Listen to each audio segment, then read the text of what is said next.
오늘은 부활주일 예배로 고린도전서 말씀 몸의 부활이라는 제목으로 하나님 말씀 전할 때에 크신 은혜가 있기를 주의 이름으로 간절히 축원합니다.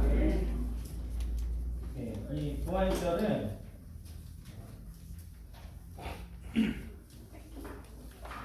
부활절은 해마다 맞이하는 기독교에만 있는 절기입니다.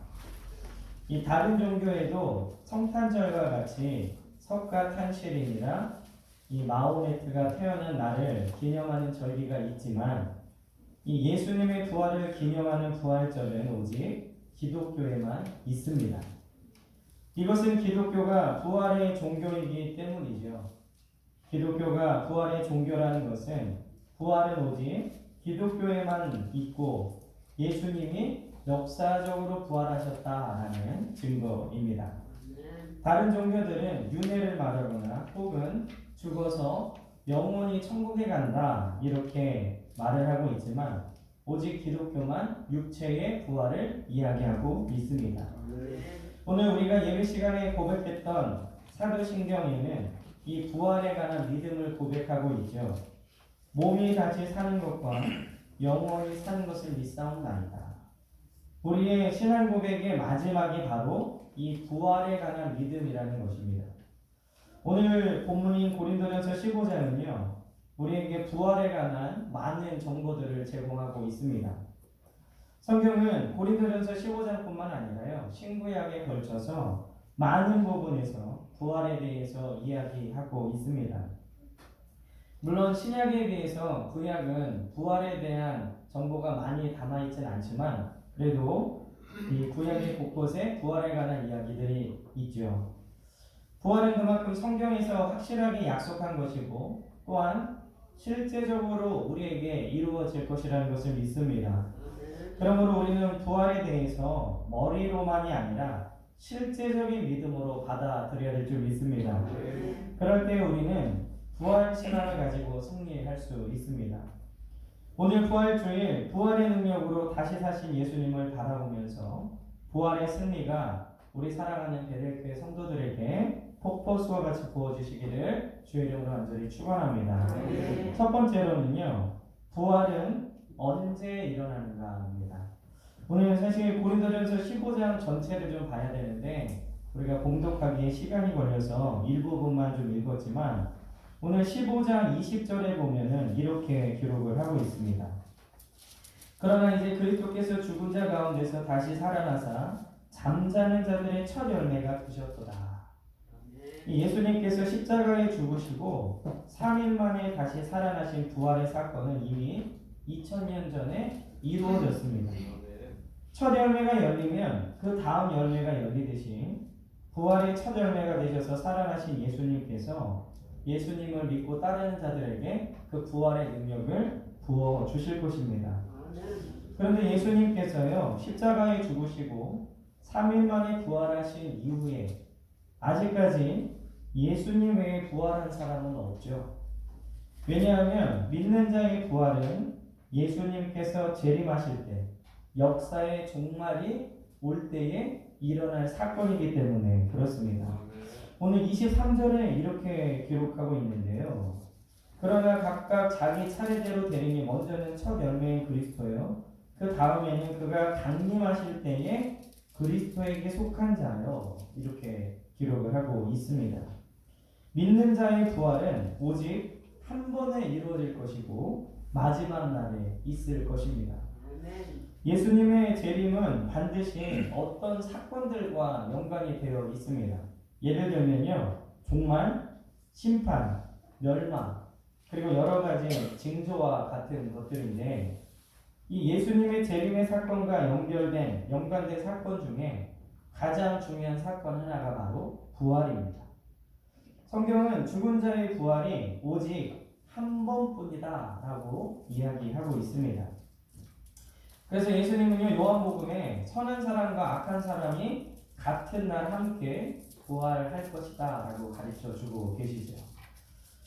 이 요한계시록을 잘못 해석한 극단적 종말론자들이 말하는 것처럼 부활이 2번 있거나 혹은 3번 있거나 아니면 의인이 먼저 부활한 후에 천년이 지난 다음에 악인이 부활한다라는 주장은 성경에서 전혀 찾아볼 수 없습니다.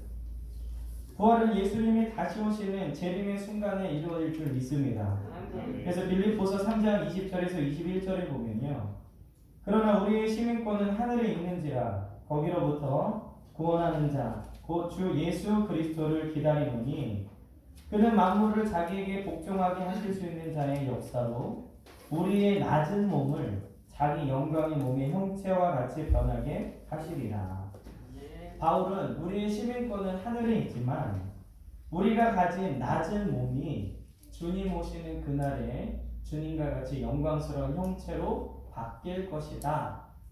그러므로 그것을 기다리고 있다라고 빌립보서에서 말하고 있습니다. 그러므로 믿는 자의 부활은 주님이 재림하시는 그때에 일어납니다. 그렇기 때문에 우리는 주님 다시 오시는 그때까지 우리의 믿음을 지키고 부활을 소망하며 지내야 합니다. 즉 우리는 부활에 대한 개념만 알고 있는 것이 아니라 부활이 나에게 큰 영향을 주는 믿음의 요소가 되어야 합니다. 이것은 우리가 부활 신앙을 가지고 지금 현재를 살아야 된다라는 것을 의미하는데요. 이렇게 부활 신앙을 가진 사람들은 몇 가지 특징이 나타나는데 이 부활 신앙을 가진 사람들에게 나타나는 특징 첫 번째는 부활 신앙을 가진 사람은 담대합니다. 이 사도행전에 나타난 사도들과 제자들의 모습을 보면 담대함을 느낄 수 있죠. 근데 우리 지금 한국 사회의 그리스도인들이 담대함과 무지함은 좀 구분하셔야 됩니다. 이 담대함은 무턱대고 나서는 게 아니에요. 담대함은 그리스도의 부활을 전할 때에 방해되는 두려운 요소들을 뛰어넘고 담대하게 복음을 전하는 걸 담대하는 것이지 무지하게 또는 무식해서 용감하게 행하는 것을 담대함이라고 생각해서는 절대로 안 됩니다. 이 베드로는 제사장의 여종 앞에서 두려워 떨었지만 부활하신 예수님을 만난 후에는 담대하게 제사장들 앞에서도 복음을 전하는 사람이 되었습니다. 이 다윗의 도상에서 예수님을 만난 바울도 담대하게 여러 핍박 가운데서도 이방인에게 복음을 전하는 사람이 되었죠. 사도들과 제자들은 이 예수님의 부활을 경험한 후에 담대하게 전하는 사람들이 되었습니다. 그러므로 우리도 부활의 이 신앙을 갖고 담대하게 신앙생활 하시는 저와 여러분들 되시길 주의 이름으로 축원합니다. 이 부활 신앙을 가진 사람들에게 나타나는 두 번째 특징은요. 썩을 것에 집중하지 않는다는 겁니다.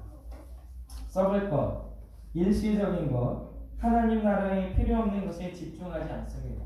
물론 우리가 살아갈 때에 물질도 필요하고 음식도 필요하고 건강도 다 필요합니다. 그러나 그것이 인생의 목표가 되지는 않는다는 것이죠. 필요한 것과 그것을 위해 사는 인생은 다르다는 겁니다. 그래서 사도행전을 살펴보면요. 부활을 가장 생생하게 경험했던 정말로 부활하신 예수님을 직접 눈으로 봤던 초대교회 성도들은 모든 것을 팔아서 구제하고 선교하는 일에 힘썼습니다. 그들은 부활을 경험하고 목격했기 때문에 하늘의 신령한 것을 사모할 수 있었다는 것이죠. 부활신앙은 우리로 담대하게 할 뿐만 아니라 진정으로 하늘의 시민권을 누리게 합니다. 그리고 부활신앙을 가진 사람들의 세 번째 특징은 현실의 삶에서도 열심히 살아간다는 겁니다. 왜냐하면 부활은 지금 땅에서 심은 것이 열매로 나타나는 것이기 때문에 그렇습니다. 그러므로 이 땅에서 엉망으로 거짓된 것으로 심으면 부활의 열매를 얻을 수 없습니다.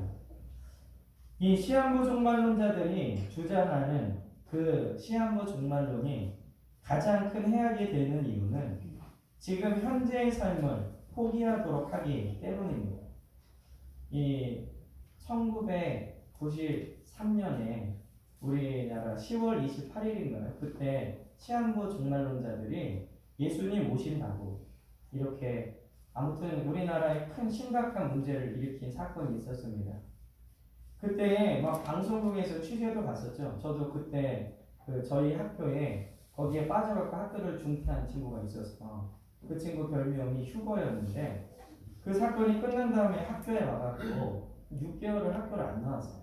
그래갖고 다 왜 천국에 안 갔냐고 친구들이 그 친구한테 막 말하는 거를 봤는데 그 한국 교회가 그때까지만 해도 수직 성장하고 부흥하고 있었는데 그때를 기점으로 한국 교회가 부흥이 멈췄습니다. 그때 TV에서 중계하는데 이제 예수님 모신다고 우리 가족들 못 가서 안타깝다고 막 우는 사람들 그리고 하얀 소복을 입고 그 교회로 들어가서 주님 오실 것을 맞이하는 사람들의 모습이 중계되었습니다. 우리는 주님이 당장 내일 오시더라도요, 오늘 우리가 해야 할 일을 열심히 해야 합니다. 주님이 당장 내일 오시더라도요, 우리는 흰 소복으로 갈아입을 필요가 없습니다. 우리는 우리가 입고 있던 양복, 작업복, 가운, 유니폼, 잠잘 때 입는 잠옷 그대로 입고 있다가 주님이 오실 때 주님을 맞이하면 되는 것입니다. 오늘 우리에게 맡겨진 일과 사명 그리고 주어진 환경에서 열심히 살아가는 사람들에게 부활의 영광이 주어지는 것입니다. 일상에서는 마음대로 살다가 어느 시점에서 어디에 모여서 무슨 옷을 입고 어떻게 준비해야 된다는 것은 성경적인 사고가 예수님은 공생애뿐만 아니라 공생애를 시작하기 전에도 열심히 사셨습니다. 부활이 있기 때문이라는 이유로 게으르거나 현실의 삶을 한 번도 포기하지 않으셨다는 거죠. 하나님의 뜻에 따라 가장 성실하게 십자가를 지시는 그 순간까지 생을 열심히 사셨습니다. 그러므로 우리도 지금의 삶에 열심히 살아야 될 줄 믿습니다. 지금의 사회가 살기 힘들더라도 그리고 코로나19로 인해서 모든 것이 비정상처럼 보이는 삶의 모습이라도 우리는 열심을 내야 됩니다. 최근에 뉴스를 보니까요, 교회와 운동하는데 이런 데는 영업 중지를 권고하고 유흥업소들은 그러지 않아서 많은 젊은이들이 모여서 춤을 췄는데 거기에 종사하는 사람이 확진자가 나왔다 이런 뉴스를 접하게 되죠. 그리고 젊은이들이 밤에 모여서 열심히 춤을 췄다라는 뉴스를 보게 우리는 그런 것에서 열심을 내는 것이 아니라 우리에게 맡겨주신 사명, 우리가 해야 될 일들, 삶의 모습에서 열심을 내야 될 줄 믿습니다. 우리 사랑하는 베들교회 성도들에게 부활의 신앙이 머리에만 있고 그리고 막연하게 그렇게 되겠지 하는 개념이 아니라 나의 삶에 가장 큰 영향을 주는 삶의 요소와 믿음이 되시길 주의 이름으로 간절히 축원합니다. 그럼 두 번째로요, 부활의 본질은 무엇인가입니다. 우리가 부활에 관한 성경의 가르침에 대해서 이야기할 때 부활이 의미하는 바는 뭔가? 그 답은 문자 그대로 몸의 부활을 의미하고 있습니다. 부활은 영적인 것만이 아닙니다. 이 영적인 부활이 의미하는 바는 죽은 후에도 우리에게 삶이 계속된다라는 의미입니다. 그런데 이 영적인 부활만 믿는 사람들은 자신들이 부활에 대해 제대로 믿고 있다라고 생각을 한다는 것이죠. 그러나 올바른 부활에 대한 믿음은 영혼뿐만 아니라 몸도 부활한다는 것을 확신하는 것입니다. 디모데후서 2장 18절에 보면요, 진리에 관하여 그들이 그릇되었도다. 부활이 이미 지나갔다 하므로 어떤 사람들의 믿음을 무너뜨리느니라. 이 바울 시대에도 이미 부활이 지나갔다라고 생각하는 사람들이 있었습니다. 육체의 부활을 믿지 않고 영혼의 부활만 믿는 것은 믿음을 무너뜨리는 것입니다. 이 요한복음을 통해서 주님이 가르쳐 주신 그 가르침을 보면 우리는 영혼과 몸의 부활에 대해 더 선명하게 알 수 있는데요. 이 요한복음 5장 25절에 보면 진실로 진실로 너희에게 이르노니 죽은 자들이 하나님의 아들의 음성을 들을 때가 오나니 곧 이때라. 듣는 자는 살아나리라.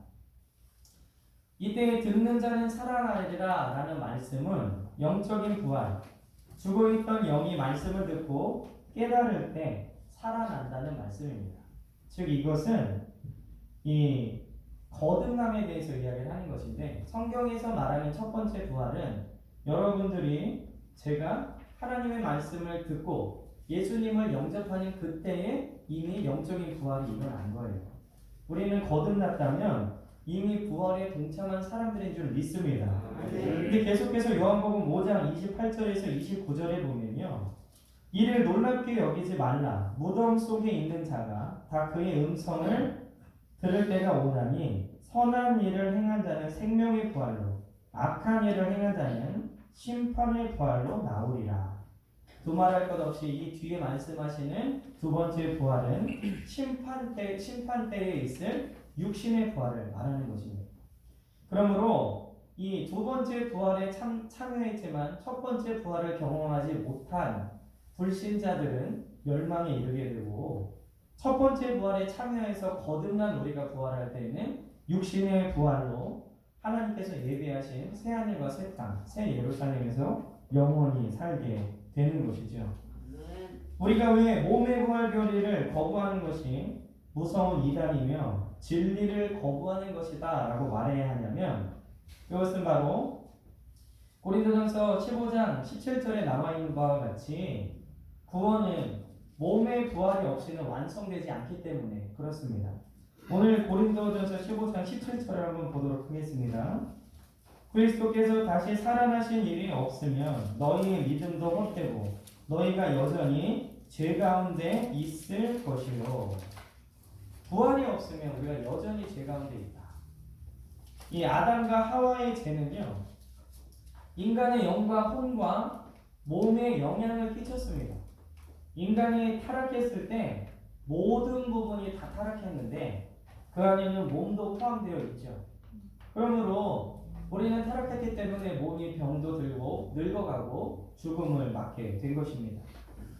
그러므로 이 타락했을 때 영과 혼과 몸이 다 타락했기 때문에 완전한 구원을 이루기 위해서는 영과 혼 그리고 몸이 다 회복되어야 합니다. 그렇기 때문에 그리스도는 몸을 구속해야 하고 반드시 그와 같이 하실 것을 믿습니다. 이 로마서 8장 11절에 보면요, 예수를 죽은 자 가운데서 살리신 이의 영이 너희 안에 거하시면 그리스도 예수를 죽은 자 가운데서 살리신 이가 너희 안에 거하시는 그의 영으로 말미암아 너희 죽을 몸도 살리시리라. 성령을 받은 사람들은 죽을 몸이 살아난다 라고 로마서 8장 11절에 이야기하고 있죠. 그러므로 성령이 우리 안에 계시다면 말씀을 듣고 살아난 첫 번째 부활을 경험한 거듭난 사람들이라면 성령께서 주님이 오시는 그때에 거룩한 몸으로 우리를 살리실 것이다 라는 말씀입니다. 그러므로 우리는 몸의 부활을 강조해야 될 줄 믿습니다. 그렇지 않으면 우리 주님의 사역이 완성되지 않습니다. 하나님은 주님을 일으키신 것과 같이 우리도 일으키실 것입니다. 이렇게 몸의 부활이 되어야 완전한 구원이 이루어지는 것입니다. 그리고 성경은 매우 분명하게 우리의 정체성이 보존될 것이다 라고 가르치고 있습니다. 몸은 언제나 우리 몸으로 인식될 것입니다. 가끔 교회 다니시는 분들 중에 천국에 가면 이 땅에 있는 것을 다 까먹을 것이다 라고 생각하는 분들이 있어요. 그래서 아내와 남편이 서로를 못 알아본다 이렇게 생각하는 분들이 계신데, 그거는 굉장히 잘못된 생각입니다. 성경에 보면요, 지옥에 간 부자가 아브라함 품에 있는 거지 나사로를 알아보죠. 그것이 당연한 겁니다. 우리가 이 땅에 살고 있었던 나의 총체적인 모습이 천국에 가서 없어진다면 이 땅에서 있던 나는 천국에서 없는 거예요. 그렇기 때문에 나의 몸, 내 영혼, 내가 인식하고 있는 모든 정보와 지식들, 그리고 사람과의 인연과 관계들은 천국에서 그대로 연결이 되어 있다는 것을 여러분들이 기억하셔야 됩니다. 많은 사람들이 궁금해하는 것처럼 잠자던 몸과 부활한 몸 사이에 근본적인 연관성이 있는가? 근데 오늘 고린도전서 15장을 쭉 읽어보면 땅에 심기운 곡식의 씨와 자란 곡식 사이에는 근본적인 연관이 있다라는 것입니다. 그런데 여기서 놀라운 사실은요. 성경은 믿지 않는 자의 부활한 몸의 상태에 대해서는 아무런 말씀도 하지 않습니다. 그냥 선한 사람과 악한 사람이 부활할 때에 선한 사람은 천국으로 그리고 악한 사람은 지옥으로 간다라는 언급뿐입니다. 그러나 믿는 자들의 부활에 관해서는 수많은 말씀이 증거하고 있죠. 부활한 몸의 상태에 대해서 믿는 자들의 부활에 대해서는 많이 증거하고 있다는 겁니다. 그러므로 우리는 완전한 몸의 부활로 부활할 것이라는 부활의 본질을 바로 알고 영혼의 부활만이 아닌 몸의 부활을 확실히 믿는 성도들이 되시길 주의 간절히 축원합니다. 그럼 마지막으로요. 성경에서 말하는 부활한 몸의 특성은 무엇입니까? 첫째는 혈과 육 그리고 살과 뼈 사이에는 분명한 차이가 있다는 겁니다. 고린도전서 15장 50절에 보면요. 형제들아 내가 이것을 말하노니 혈과 육은 하나님 나라를 이어받을 수 없고 또한 썩는 것은 썩지 아니할 것을 유업으로 받지 못하느니라. 오늘 우리가 읽은 본문처럼요. 혈과 육은 하나님 나라를 이어받을 수 없다라고 분명히 말씀하고 있습니다. 그러나 부활하신 후 주님은 자신에게 살과 뼈가 있다라고 말씀하셨는데요. 누가복음 24장 39절에 보면 내 손과 발을 보고 나인 줄 알라. 또 나를 만져보라. 영은 살과 뼈가 없을 때 너희 보는 바와 같이 나는 있느니라. 그러므로 이 부활한 후에 우리의 몸은 혈과 육으로 이루어진 것이 아니라 살과 뼈로 이루어질 것이다 라는 사실을 성경을 통해서 알 수 있습니다. 그리고 부활한 몸의 특성 두 번째는 고린도전서 15장 42절에 보면 부활한 몸은 부패하지 않을 것이다 라는 사실을 알 수 있습니다. 지금 우리 몸은 타락한 몸이기 때문에 이 영혼과 육신이 분리되면 죽습니다. 그리고 이 몸은 썩어지죠. 그래서 예전에 기독교의 기록을 보면 이 화장을 허락하지 않았습니다. 왜냐하면 부활할 때 그 몸이 살아나야 되기 때문에. 그러나 이거는 굉장히 과학적으로 신학적으로 무지한 짓이죠. 왜냐하면 화장을 하던 땅에 묻히든지 간에 이 몸은 분해되게 되어 있어요. 그때 혈과 육을 갖고 있는 몸은 분해되고요. 주님이 오시는 그때에는 부패하지 않는 몸으로 다시 태어나는 것입니다. 그리고 이 부활한 몸의 세 번째 특징은 부활한 몸은 영광스럽게 될 것입니다. 오늘 15장 43절에 보면 나와 있는데 지금 우리의 몸은 죄로 인해 아무 영광스러운 것이 없지만 부활 때에 우리의 몸은 주님같이 되어서 그분의 영광스러운 몸과 같이 영광스럽게 될 것입니다. 그렇기 때문에요. 물론 지금 이 땅에서 잘생기고 키 크고 멋지고 S라인 저는 D라인인데 그렇게 될 수 있겠지만 천국에서 부활한 몸들은요 전부 다 아름답고 사모할 수 있는 그러한 몸들이 될 줄 믿습니다. 이 부활한 몸의 네 번째 특징은 매우 강한 몸이 될 것입니다. 오늘 43절에 보면 약한 것으로 심고 강한 것으로 다시 살며 지금 우리의 몸은 연약하고 힘이 없죠. 그러나 부활한 몸은 강한 것으로 다시 살며 강건함으로 충만하고 연약함의 흔적도 없게 될 줄 믿습니다. 그러므로 천국에 가면요, 운동 좋아하시는 분들은 거기에 운동이 있을까? 여러 가지 우리가 이 땅에서 누렸던 우리에게 기쁨을 주는 것들이 그곳에 있을까? 성경에서는 거기에 대한 힌트는 없지만 아마 이 땅에서 누렸던 기쁨은 기억나지 않을 정도로 큰 기쁨이 기다리고 있을 줄 믿습니다. 그리고 부활한 몸의 특징 다섯 번째는 부활한 몸은 신령한 몸입니다. 오늘 44절에 보면 나와 있는데요. 이 바울이 말한 육적인 몸과 신령한 몸은 무엇을 의미하느냐? 육적인 몸은요, 동물의 본성을 가지고 있습니다. 그러므로 우리의 육체적인 본성은 동물적이고요. 이 세상에서 사는 삶과 부합이기 때문에 그러므로 우리는 먹어야 되고 그리고 우리 안에 욕심과 정욕이 있습니다. 그리고 우리는 이 세상에서 혼적인 존재이기 때문에 지금은 믿지 않는 자들과 믿는 자들이 육신을 가지고 있고 혼을 가지고 있기 때문에 삶의 모습이 비슷하죠. 그리고 그 혼의 활동이 이 세상에서 육적인 몸을 필요로 합니다. 즉 혼을 보관할 장소인 육체가 필요한 것이죠. 그러나 우리가 부활의 영광에 들어가게 되면 신령한 영역에 거할 것이므로 거기에서는 우리에게 신령한 몸이 주어질 것입니다. 동물적인 욕망이나 어떠한 본능이 아니라 신령한 것에 의해서 살아가는 그런 신령한 몸이 될 줄 믿습니다. 그리고 부활한 몸의 마지막 6번째 특성은 부활한 몸은 하늘에 속한 것입니다. 오늘 말씀 15장 48절에서 49절에 보면 부활한 몸은 하늘의 형상을 입을 것이다 라고 전하고 있죠. 우리는 놀라운 기적에 의해서 완전히 변화될 것이나 우리의 정체성은 상실되지 않을 것입니다. 우리의 정체성이 보존되어 부활한 후에 우리는 여전히 우리일 것입니다. 우리의 구원은 완성되고 우리의 영과 몸도 완전히 구속되어 있을 것입니다. 구원받은 인류 전체가 전적으로 죄와 악에서 구원되어 있을 것입니다. 그날은 참으로 복되고 가장 아름다운 날이 될 것입니다.